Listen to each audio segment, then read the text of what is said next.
Ngayong araw, meron nga po tayong dalawang low pressure area na minomonitor. Isa po ay nasa loob ng ating area of responsibility at meron ding isa na nasa labas pa ng ating area of responsibility.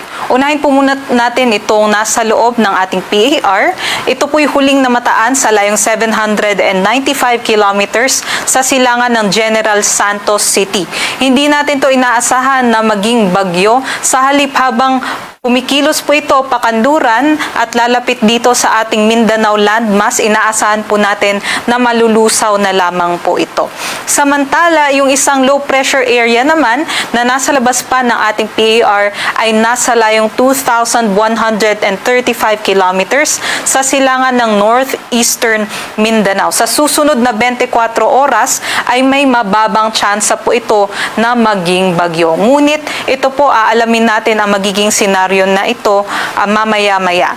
Ngunit ito nga pong LPA na nasa loob ng ating PAR, yung trough nito o yung extension ng kanyang mga kaulapan ay makakaapekto at magdadala ng katamtaman hanggang sa malalakas na mga pag-ulan sa malaking bahagi ng Mindanao, maging dito rin po sa may areas ng Eastern, Central Visayas and also sa may Negros Island region.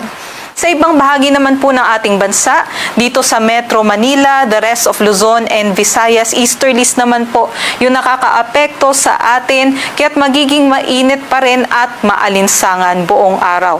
Hindi naman natin inaalis yung tsansa ng mga panandali ang buhos ng ulan, dulot naman ng mga thunderstorm.